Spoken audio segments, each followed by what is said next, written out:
Hi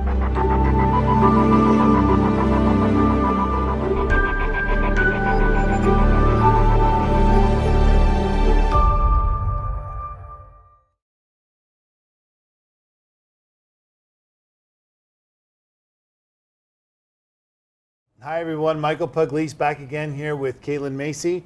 We're going to be demonstrating a lactic acid with salicylic acid at concentrations of 30-10.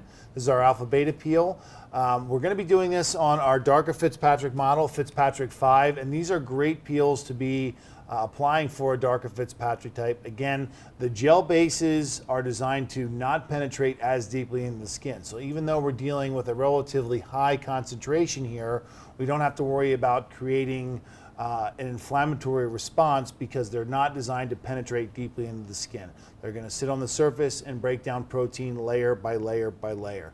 And of course, the comfort level for the client is much greater than it would be if we were using an ethanol base. If we were using ethanol with those high concentrations, we would never think of doing it on a darker Fitzpatrick type, and certainly the comfort level would be nowhere near as what it is with this particular type of base. We're going to start with our lipid replacing cleansing gel. Again, it's designed to remove a lot of that surface oil, surface debris. It's a gentle surfactant base, but it's not overly stripping to the client's skin.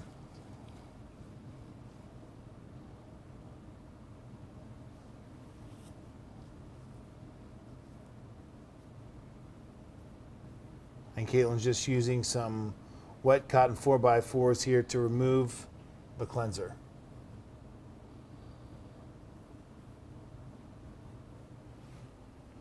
Now before Caitlin applies the peel, she's going to make sure that the skin is completely dry. We want to make sure again that the skin is dry before we apply the acids.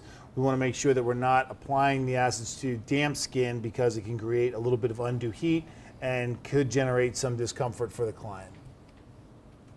She's also going to be applying some eye pads to make sure that we're protecting the eyes in case the peel has a tendency to move. And as the gel base is a little bit thicker of a consistency, at room temperature, the viscosity is much thicker, but the temperature of the skin once it's applied can heat up the peel a little bit, the peel solution a bit, so it'll have a tendency to spread. So Caitlin's going to keep an eye on the peel to just make sure that it doesn't travel and get anywhere close to the eye.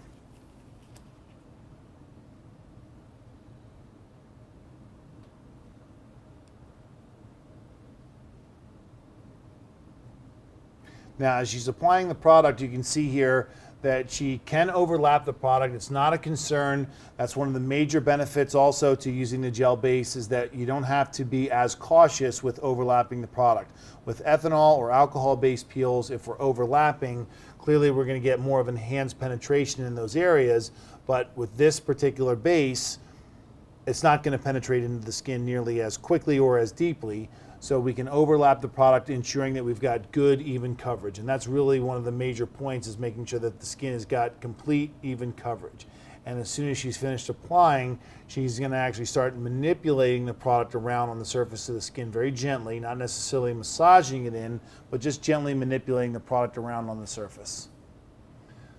Now, really the only sensation that the client should be experiencing is a little bit of tingling, maybe a little bit of a picking sensation, because as it slowly starts to penetrate into the layers of stratum corneum, they may feel a little bit of that picking sensation, but even moving and gently manipulating the product is going to help to alleviate that. And again, because we're using a combination of lactic and salicylic here, we've got a number of different benefits that these are going to help to provide. Of course, the lactic, recognized as a tyrosinase inhibitor, it's going to help to reduce irregular and uneven pigmentation. It's also a natural moisturizer, helps to stimulate glycosaminoglycans, natural moisturizing factors in the skin. The salicylic in general is going to help with overall texture, and if we have any intermittent mild case of acne, it's going to help to clear that and also keep future breakouts at bay as well.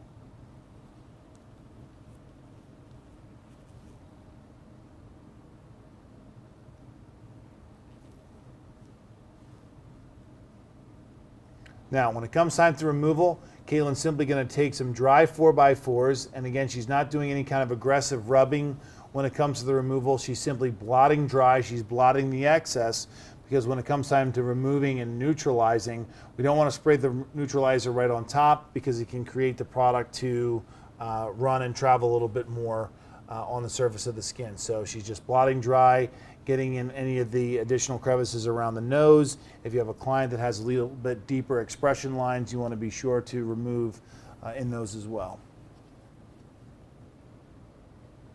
Now, the initial application of the neutralizer, we're going to apply 3 separate neutralizing sprays here, 3 steps of neutralizing to ensure we're neutralizing all the peel that's on the surface of the skin.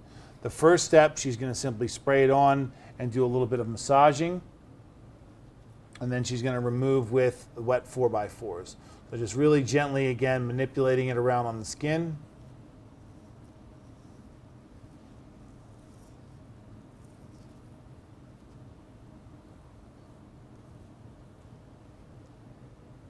And then she's going to remove with the wet 4x4s.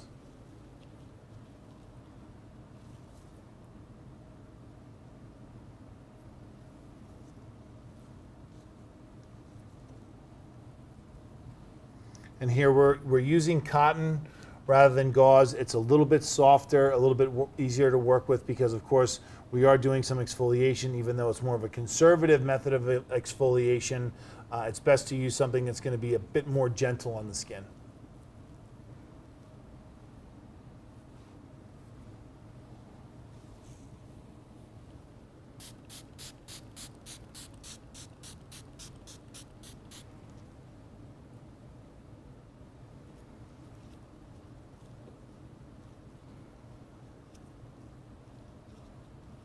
So that was our second neutralizing application. And again, she's using wet 4x4s to remove any of the excess peel that's still there. And then one final neutralizing spray.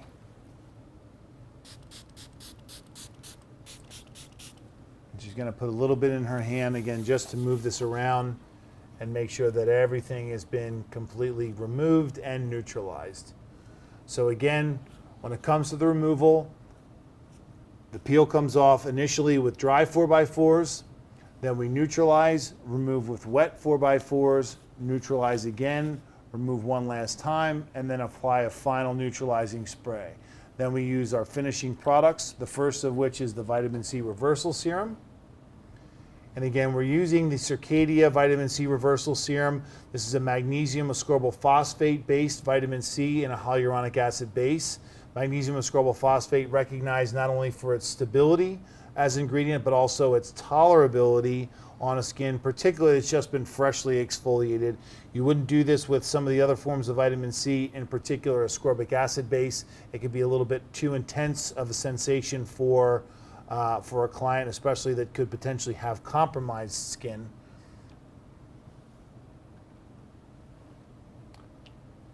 Our next step is going to be the post-peel balm. Post-peel balm is designed to help the skin to recover after this level of exfoliation. Again, a blend of squalene butter, meadow foam butter, and royal jelly. Great recovery products, really helps to bind the moisture after we've removed a lot of that surface protein.